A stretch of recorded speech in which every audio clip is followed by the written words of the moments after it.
सारथी। So guys, आज के इस वीडियो में हम डिस्कस करने वाले हैं 25 मई का द वोकैब शो, जिसमें हम कवर करेंगे आज की बहुत इंपॉर्टेंट वोकैबुलरीज। तो चलिए बिना किसी देरी के वीडियो को स्टार्ट करते हैं। आज का सबसे पहला वर्ड है फ्रीवोलस।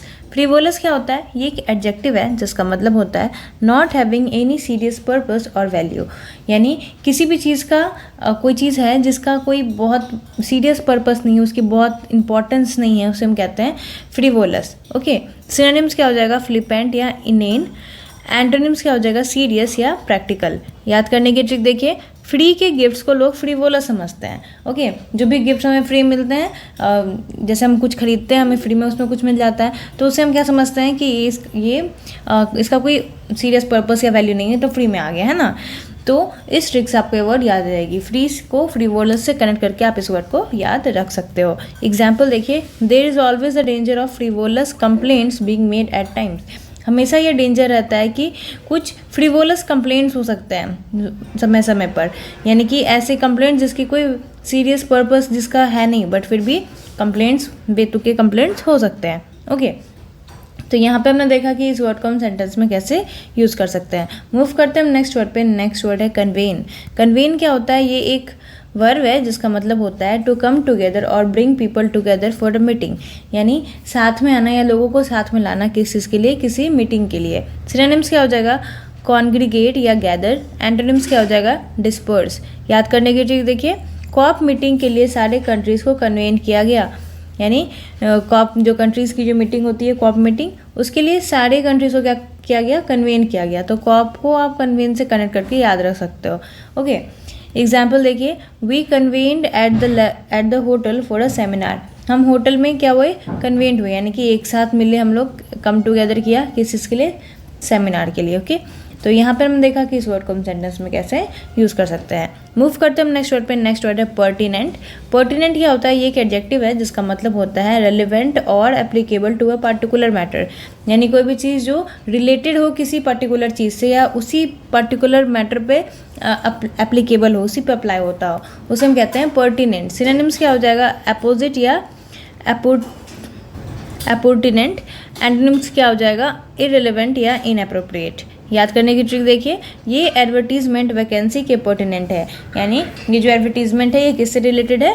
वैकेंसी से रिलेटेड है। तो यहाँ पे हमने देखा कि इस वर्ड को आप कैसे ट्रिक के थ्रू याद रख सकते हो। एग्जाम्पल देखिए, she asked me a lot of very pertinent question. उसने मेरे से बहुत सारे पर्टिनेंट क्वेश्चन पूछे। पर्टिनेंट यानी कि जो रेलेवेंट क्वेश्चन थे, जो उस पर्टिकुलर टॉपिक से रिलेटेड थे। ओके, तो यहाँ पे हमने देखा कि इस वर्ड को हम सेंटेंस में कैसे यूज़ करेंगे। मूव करते हैं हम नेक्स्ट वर्ड पे। नेक्स्ट वर्ड है हीटफुल। हीटफुल क्या होता है? ये एक एडजेक्टिव है जिसका मतलब होता है aware of and attentive to. यानी किसी भी चीज़ से आप जो अवेयर होते हो, अटेंटिव होते हो, ध्यान रखते हो उस चीज़ का, उसे हम कहते हैं हीटफुल होना।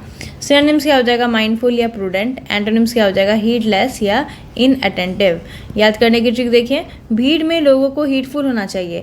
यानी जब लोग भीड़ में रहते हैं तो ये नहीं कि अपना आप अवेयरनेस खो दो। जब हम भीड़ में होते हैं हमें बहुत ज़्यादा अवेयर होना पड़ता है, अटेंटिव होना पड़ता है। ओके, तो इस ट्रिक से आपको ये वर्ड याद रहेगी।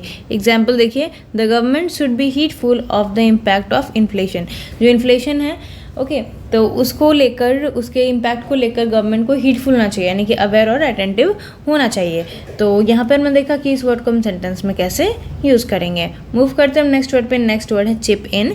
चिप इन क्या होता है? ये एक फ्रेजल वर्ब है जिसका मतलब होता है contribute something as one share of joint activity cost at extra. तो जब हम कुछ भी चीज़ कंट्रीब्यूट करते हैं, जो कोई काम हो रहा है जो ज्वाइंट में हो रहा है, तो उसमें कंट्रीब्यूट करना क्या कहलाता है? चिप इन करना। चिप इन करना। ओके, आप अपना जब शेयर देते हो उसमें। सिनोनिम्स क्या हो जाएगा? कंट्रीब्यूट या डोनेट। याद करने की ट्रिक देखिए, चिप्स खरीदने के लिए बच्चों ने चिप इन किया। यानी कुछ बच्चों को चिप्स खरीदना था तो सारे बच्चे मिलके उसे खरीदने वाले थे, तो सब ने चिप इन किया, यानी सब ने अपना अपना कॉन्ट्रीब्यूशन दिया। तो यहाँ पर हमने देखा कि इस वर्ड को हम किस तरह से याद रख सकते हैं। एग्जाम्पल देखिए, they chip in for the petrol and food. वो लोग चिप इन कर रहे थे पेट्रोल और फूड के लिए, यानी कि फूड और पेट्रोल ने खरीदना था, तो उसके लिए सारे लोग चिप इन कर रहे थे, सारे लोग कंट्रीब्यूट कर रहे थे अपना अपना शेयर। ओके, तो यहाँ पर मैंने देखा कि इस वर्ड को हम सेंटेंस में कैसे यूज़ करेंगे। तो उम्मीद करती हूँ सारे के सारे वर्ड्स आपको इंपॉर्टेंट लगे होंगे और ये ट्रिक्स आपको इन वर्ड्स को याद रखने में मदद कर रही होगी। तो वीडियो अगर अच्छी लगी हो तो वीडियो को जरूर लाइक कर दें, चैनल पर तो चैनल को जरूर सब्सक्राइब कर दें। मिलते हैं नेक्स्ट वीडियो में, तब तक के लिए thank you and have a nice day.